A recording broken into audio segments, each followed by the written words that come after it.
Hi, I'm Jennie McCafferty, and with us is Gary Morgan, who's been to many Olympics, including 5 winter ones. So some of them have been pretty special. Tell us a little bit about the Winter Olympics and what makes them different from the Summer Olympics. Well, the biggest difference, and obviously the weather is usually colder, but the number one, obviously, because it's snow when there is snow. The big difference, it's not as big of an event. A much smaller Olympics. You're talking a third or a fifth as many people. They usually have the Summer Games have over 10,000 athletes. The Winter Games have around 3,000 athletes, give or take, somewhere in that range. The U.S. team, a summer team, is usually over 600 people. A winter team, as this year's 222 people. So we're talking a third, and that's approximately how much smaller the Olympics are, somewhere in that range. So it's a much smaller event because most people like cold weather. And so what's also great about you can get tickets to things, and it is since you're on skates and sleds and skis, it's a much faster moving sport. You think life goes by, you think it goes by fast in a running race, it goes by real fast in a skating or ski race. A tenth or a hundredth of a second, you can't even imagine they're gone in a hundredth of a second. So it's just a much faster moving sport. What are the most fun ones to watch? I have always enjoyed watching the when I've been up close is when you go over to the sled hills and the bobsleigh or the luge runs. You're on one of those corners and you see these guys come by that quick. Or I was up at the start watching these guys. I'm just amazed at watching those of that event. And the other one is the ski jumping that we saw forever on TV with Jim McKay. The thrill of victory and the agony of defeat, and the ski jumper who fell when he was going off the jump. Yeah, that's tough. Just standing at the bottom of a ski jump is scary. I mean, you're looking up and you're really going to go down that thing? It is amazing. You've got to start that when you're 2 years old, when you have no fear. Well, let's talk about the Americans. There's quite a few people, I think 17 or 18 Michigan people are going to be competing in this year's Winter Olympics in Beijing. Yeah, so we got a big list there. Definitely a lot of hockey players, more than any sport we have. But, as I travel around the country, very few people realize the amount of winter sports athletes Michigan produces. But anything with skates is big time around here. Since we're next to Canada, hockey's the big one. And also figure skating. We have four big skating rinks here. So it's impressive. And of course, we've always had hockey has been a major sport in Michigan since the early 1900s. Well, let's talk about the Americans. There's quite a few people, I think 17 or 18 Michigan people are going to be competing in this year's Winter Olympics in Beijing.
like 7 of the men's team in hockey are from Michigan, and 2 of the women.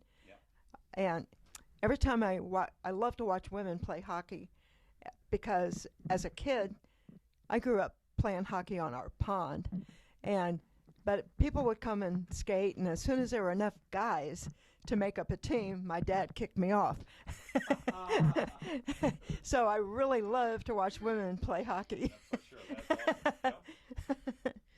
Yep. Let's talk a little bit about a couple of the Michigan athletes. Okay. There's one who has an amazing name. It's Winter Vignecki. Yeah, I saw that name, yes. I know. Have you heard about her? I am not, but what's the deal with her? She's Well, let's see. aerial. Here's what Sports Illustrated says. At age 14, the Gaylord, Michigan native became the youngest runner to finish a marathon on all 7 continents. Oh, man, yeah, I remember that. Years ago, yes. She was recruited for aerials, so she's going to be doing somersaults on her skis. That's the most amazing event. Isn't it? Oh, yeah. So that's pretty cool. Another one is a hockey player, and her name is Abby Roque, R-O-Q-U-E. And so she's one of the 2 women on the hockey team. Abby got quite the write-up in Sports Illustrated. She entered her freshman year at Wisconsin. One of her new teammates made a comment that forever changed her perspective. They were saying, "Hey, I think you're the first indigenous hockey player I've ever met. Yeah. Maybe even the first indigenous person I've ever met." So there it is. That's what's special about Abby. So I like to watch figure skating, of course. I like to watch ski jumping, and I also like to watch the ski races that go down the hill real fast, the slalom. Yep. Those are fun. Watch them knock over poles and not kill themselves somehow. Yep. And just the speeds with which they go down the hill is pretty amazing. Well, I'd like to close with at least one thing that I remember from 1980, and that was the United States men's hockey team surprisingly beat the Russians.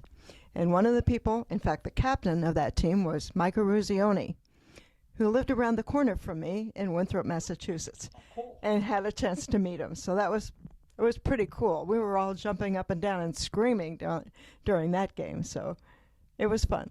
Okay, here's the way it goes. Among the men, there are 2 figure skaters, 1 snowboarder, 7 hockey players, and 1 speed skater. Okay. And among the women, 2 figure skaters, 1 snowboarder, 2 hockey players, and 2 skiers. What is surprising is there are no men skiers. Well, you never know what you're going to get. Come on, guys, get going. Man. Well, thank you, Olympian Gary Morgan, and go team.